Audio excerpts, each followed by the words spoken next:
Positive Day Delivers. This is Dr. Gigi Sunga from Mike and James Project. Magandang hapon sa lahat ng mga delivers natin. And sa first time po tayo mapanood sa YouTube channel, thank you very much. Please subscribe, click na po yan, Dr. Gigi Sunga. And sa lahat ng gustong magpa-call sa atin, online or personal, and if you want to start, advertise, or improve your business, and if you need to speak or for seminars, message gan 0939-525-4311 or sa aking FB page, Dr. Gigi Sunga. Kuya ka na tayo. Alright, so papunta tayo ngayon ng Bulacan kasi meron tayo dito, syempre meron tayong school dito, Aquinas School or Academy, sa lahat ng mga taga-delivers natin sa Bulacan, Santa Maria. So mag-enroll na po kayo dyan. We offer preschool, elementary, junior, high school, and magkakaroon na rin this June ng grade 11. Okay, alright, so ngayon ay syempre nagbibiyahe tayo dahil may nagdadrive naman sa atin, no, tayo ng YouTube. At meron akong natagpuan na isang channel, Buddha Quotes, yan. So mga quotations na I think makatulong sa atin. Marami ako nakita pero I'll just share two quotation today that I think can help you to motivate yourself, to help you to face the day.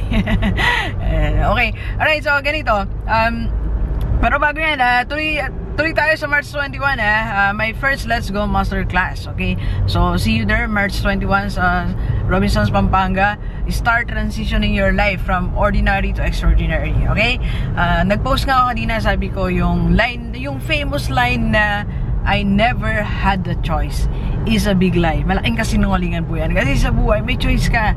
Kung nasan ka man ngayon sa buhay mo, it's your choice. Okay?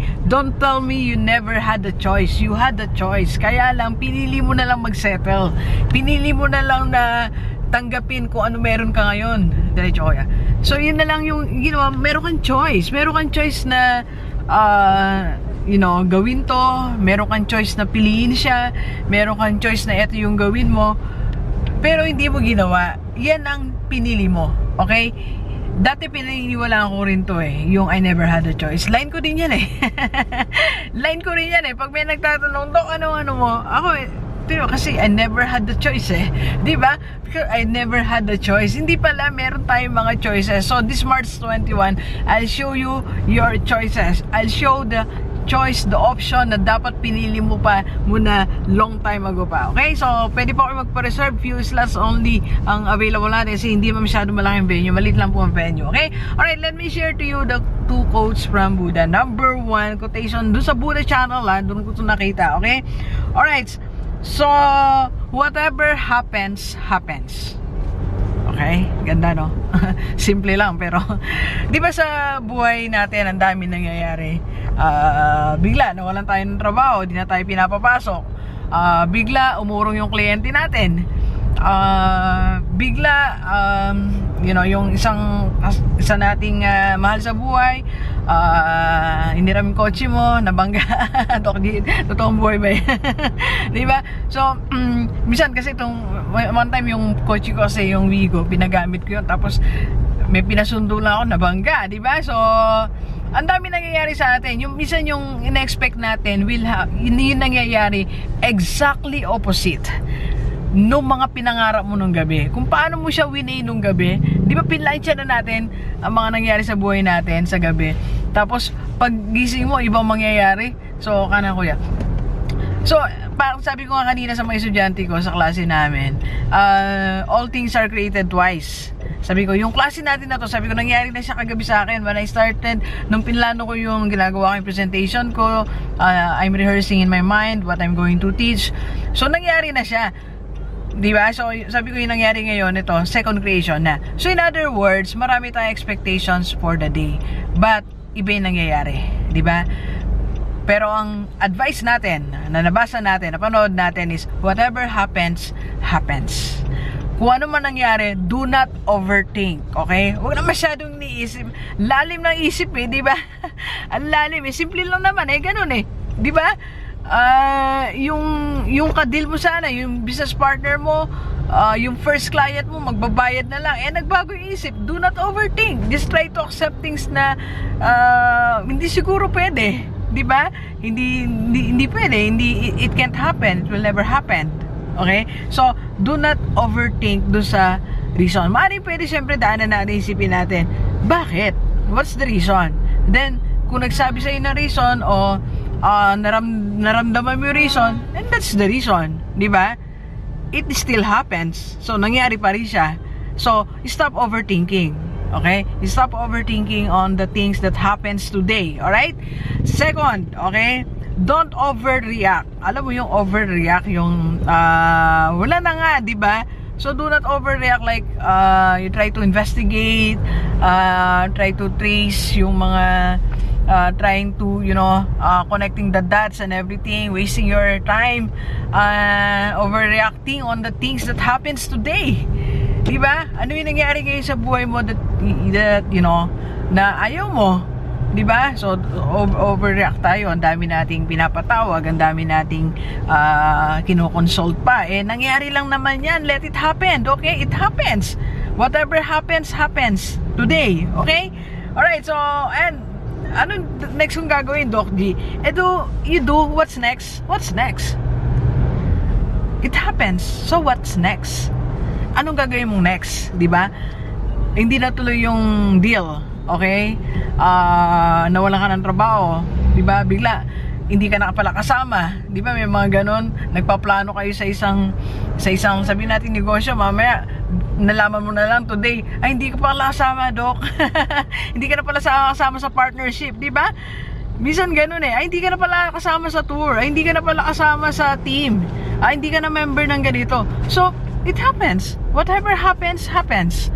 Third thing that you need to do is, what's next? You ask yourself, anong next? Kung di ako sama sa group, I form a group. Okay? Kung nawala yung kliyente ko, I find another client. Okay? So, you ask yourself, ano yung next na gagawin ko, knowing that this is what happens. Okay? It happens right in front of your face. So, anong gagawin mo? The third thing is, ask yourself, what's next? Alright? Alam ko, hindi itong sinasabi ko na to, don't overthink, don't overreact, and do the what's next. Masyadong idealistic. Madali siyang sabihin, di ba? Pero, mahirap din siyang execute. But, this is reality. This is life. Okay? Yan ang buhay. Kung gusto mo mapunta sa realidad, gawin mo tong tatlong step na to. Ngayon, kung gusto mo mabuhay pa sa nakaraan, mabuhay pa sa mga sana, why, and how, walang katapusang why, don't do these things. Alright? Okay? So, the second quotation na nabasa natin is, learn to fight alone. Learn to fight alone. Okay? What are your issues? What are your battles in life?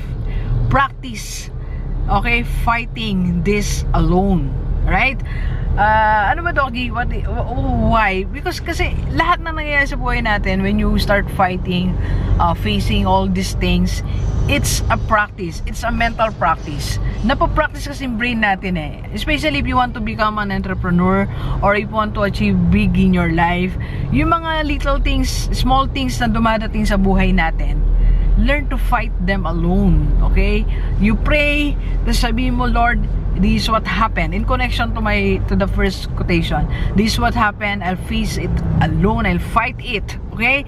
I will use my mind. I will practice my brains. Sabi ko nga rin kanina sa mga estudyante ko, if I don't know if I have it right, that we have every day we're carrying more than 50 billion cells in our brains. Diba? I-practice natin yung brain natin, isipan natin na nagsosolve ng problem. Hindi tayo minsan sanay sa mga diba? Mga maliliit na problema pa lang, hindi na natin sumusuko na agad tayo. Kailangan pa ng batalyon to fight that small things in your life. Fight that. You can fight it alone. There are battles na kailangan mo na batalyon, but there are battles that you need to face alone. Okay? Alright, so delivers. So, I know, again, this is not easy, Doc. Madadali mga sinasabi. I know, it's not hard, it's not easy. Di ba sabi ko nga sa inyo, ay kuya dyan po, diba? Sabi ko nga po, life is not easy. Mali yung mga sinasabi sa akin, madali lang mabuhay. Mahirap mabuhay. Okay? It's not easy. Lahat ng sinasabi sa inyo to, hindi madali. Pero ito kasi yung general rule rule of the thumb. Ito yung dapat natin gawin para makasurvive tayo sa buhay. Kasi masyadong unpredictable lang ikot ng buhay natin. So you need to be strong. Masyadong hindi natin hindi natin mahawakan, hindi natin makontrol. Marami masyadong factors. Pag nagtisis tayo, factors affecting our life. Ang dami, di ba? So, delivers just for today. Okay? For today, may these two quotations can help you. Alright? So, ulitin natin. First one is, whatever happens, it happens. Let it happen. Okay? It happens na nga eh. Di ba? So, don't overthink, don't overreact, and just ask yourself, okay? Ask yourself na, what shall I do next? And second, learn to fight alone. Okay? There are battles that you need to fight with battalion, and there are battles that you need to fight alone. Alright? Ano yung mga yun, Doc G? Alam mo yan. Okay? Alam mo sa sarili mo anong battle ang kailangan mo ng batalyon at anong battle ang ikaw lang ang pwedeng lumaban. Okay? Alright, so Doc, mahirap, di ko ata alam kung paano gagawin ko. I can help you. I can be your coach. I can be your mentor. Message ka lang, okay? Alright, so please share this video sa lahat ng maibigan natin. And don't forget, March 21, see you. Okay? More on these quotations on March 21. Mas marami pa tayong masishare. Si-share sa inyo sa March 21, okay? Alright, so please share this video sa lahat ng kaibigan natin, kahit OFW dito sa Pilipinas, para sama-sama tayong mabago at tumulad natin buhay. Thank you very much, Delivers. Enjoy the rest of the day. Let's go, let's go.